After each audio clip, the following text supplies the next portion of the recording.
This year was a great one for classic series from Nintendo.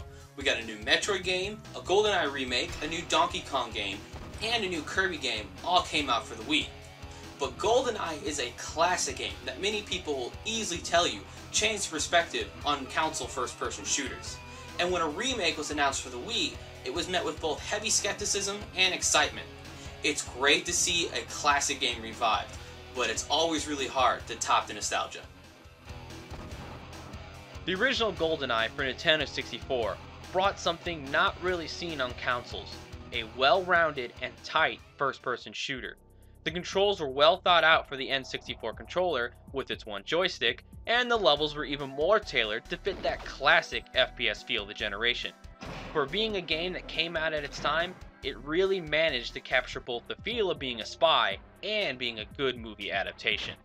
A wide variety of weapons and gadgets and a large selection of objectives for each difficulty level really fleshed out the game as well. And what really sold it for most people was the ability to have a good FPS multiplayer experience at home on a console. It really hit all the marks to make a good game and is probably one of the most remembered N64 games. I feel that if you own an N64 and not this game, you're not using your Nintendo correctly. Then after you're done with that, you better go buy Perfect Dark. But that's for an entirely different review. I could talk about the original Goldeneye for a while, but I won't. You've probably heard it all before. When it comes to the new remake, it hasn't been met with a lot of positive remarks outside of your standard commercial reviews. The people who automatically criticized it have kind of stayed on that path, mostly due to nostalgia. But the real question is, are they right? Is it a great game? Is it just a poor remake? Or is it just an average game? The original was held in such high regard, and still is, due to the innovations it made in the home console FPS genre. The new one, by contrast, fits in more snugly with how new FPS games currently are. It doesn't really innovate or go too far outside the box, and the developers stuck to more what was already considered good. Not that this is a bad thing, and it really should be kind of expected, since this is technically a remake and not an original game. So it didn't surprise me that they took the classic and updated it with a modern concept. The gun operation, 3 weapons at a time, the watch being updated to a smartphone which has the ability to take pictures and hack computers, and the ability to be much more stealthy in the game, all step away from the original. The gun reloading mechanics is odd, but in the smartphone and the stealth options are fun. I'm really glad they updated the game to allow me to really sneak around if I so choose. The game has several control options. Like I mentioned, the original did real well putting an FPS game on a home console with the N64 controller, which was a big deal as most people were used to playing on a computer with a mouse and a keyboard at that point. The new game has the option of using the Wiimote and Nunchuck, a GameCube controller, or the new classic controllers.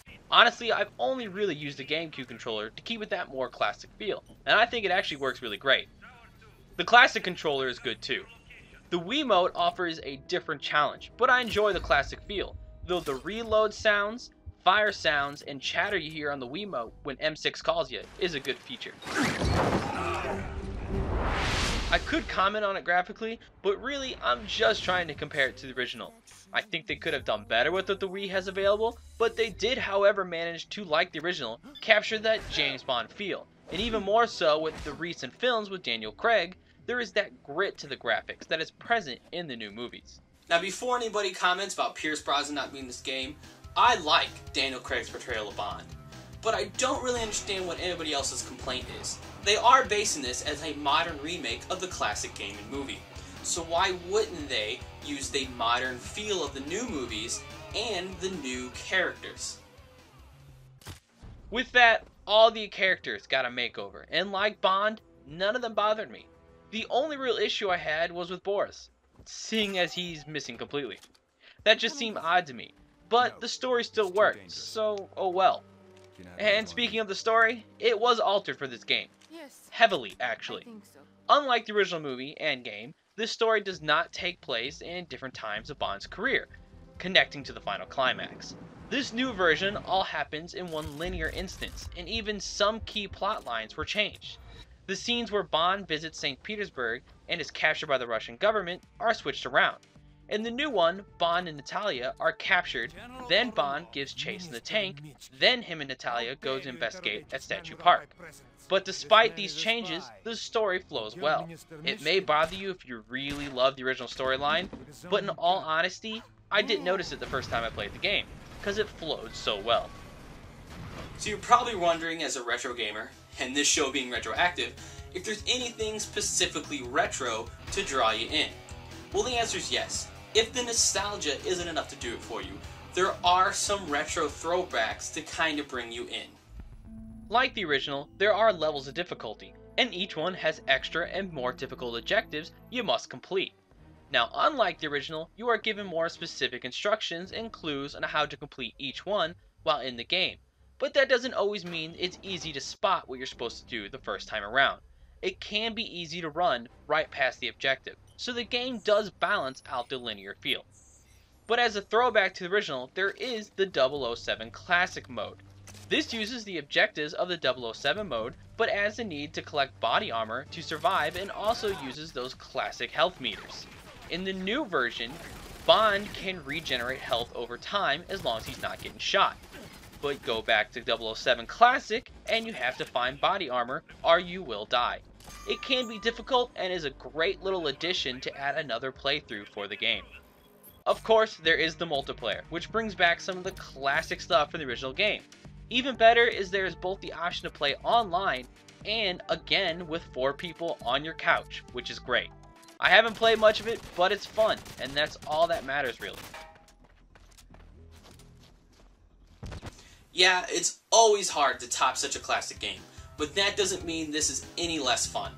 It managed to be a fun FPS on the Wii while having some throwbacks to a classic title. If you're looking to have a complete reliving of the original Goldeneye, this isn't going to do it for you. But if you want a fun game on your Wii with some retro throwbacks, it's great. Screw the purists, it's a fun game. I suggest this title for anyone looking to kind of relive the past, or just wants a fun game on the Wii. I'll see you next time. Good job, James. Blow him to hell. 4, 3, 2.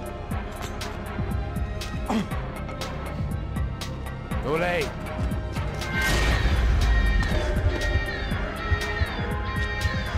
You let your friend die. Now it's your turn.